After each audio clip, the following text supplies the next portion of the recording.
Welcome to our 5 on 5. Pleased to be joined by Congressman Greg Walden. Good to be with you. Good to see you again. Good to be back. So let's talk first about the Farm Bill. This week, the House passed it. Right. About 80,000 Oregonians will receive an average cut of $58 a month in their food stamps. What do you have to say to those Oregonians? Well, look, first of all, the food stamp program has quadrupled in cost in the last 10 years and doubled in enrollment. And what we want to do is make sure that those who are truly eligible are getting the help. And in some states, that wasn't happening. You had all kinds of waste going on, abuse pointed out by the Government Accountability Office that told Congress you need to reform this program. So you've got a component here between the taxpayers paying the bill, having money go to people. There's one case where a woman had a $300,000 house paid for, $80,000 in the bank, and a Mercedes in the parking lot. And she was getting $500 a month in SNAP. That's not the way it should be. So we took some of the savings out of that, and we put $200 million more into food banks, who actually hand out food to people in need. And then we put these eligibility requirements in, just getting back to what the basic law is, so that those who really are eligible get help. Some states had manipulated the plan so that they'd send you $1, literally, for your heating relief, and that made you categorically eligible for food stamps, whether your income really made you eligible or not. So all we said to the states was, you got to give at least $20 in heating relief in order to have that status. That was the compromise. This cut amounts to a couple of % reduction overall in the food stamp program over the next 5 years. This is not some sort of radical reduction, but it is bringing accountability back to a program that was being abused.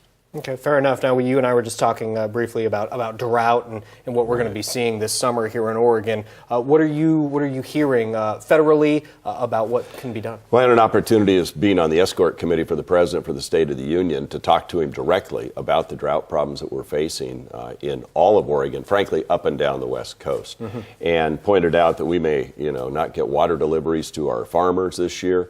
You're going to have severe forest fire conditions and lack of water to our municipalities. We're already hearing about it. It's on his radar. He was going to call Governor Brown in California already, and there are several of us in the room that made the case. This is something that we're all going to have to figure out how to get our hands around.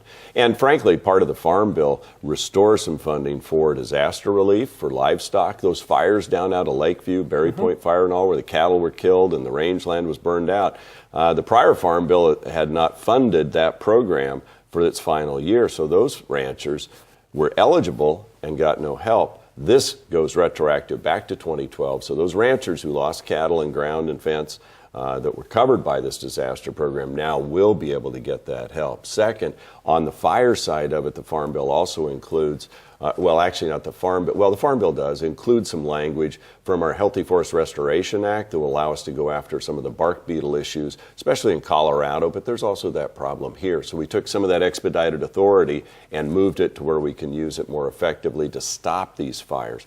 So there are a lot of other issues going along with the drought, the Farm Bill, and what we're trying to do to be proactive so we can get back to better management of our forests, create some jobs. Sure, very good. We're going to take a quick break. Much more with Congressman in a moment. Stay with us.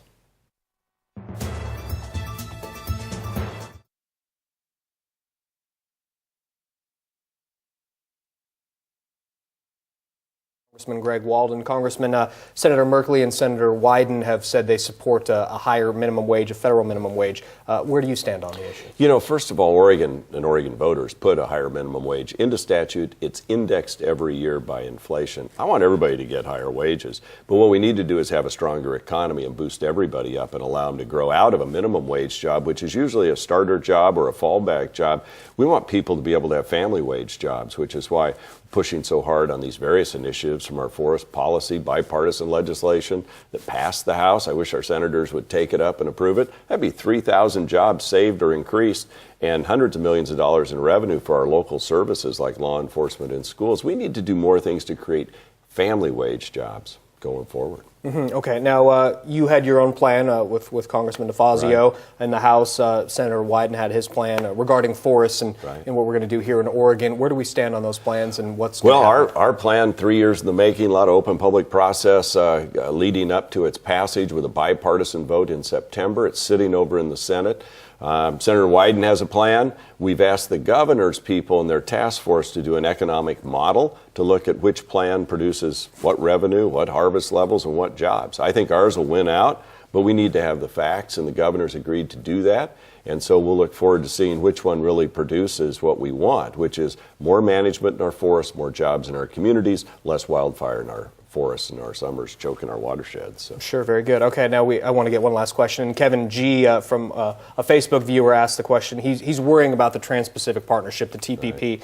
Right. He worries it will result in a loss of American jobs. Do you share those concerns? Well, first of all, it hasn't been written yet. The agreement hasn't been made. They haven't even decided whether to meet in Singapore in February is the next place. And Japan is involved in this. Japan is a huge trading partner for us, and a lot of these countries are. What we have to do is make sure whatever agreement is reached is beneficial to the United States, that our sovereignty is protected, and that it's actually additive, not subtractive, and that we get a fair trading capability. You know, when you think of Oregon poised on the Pacific Rim, we have an enormous number of jobs that are related to international trade, whether it's Intel or wheat. Mm-hmm. You know, Japan is one of our biggest buyers of wheat, and we export 90% of the wheat that we grow in our district in Oregon. So these trading agreements really matter and in a beneficial way if they're written correctly. Very good, Congressman. Good to see you as always. Good to be with you. Thank you. Stay with us. We'll be right back.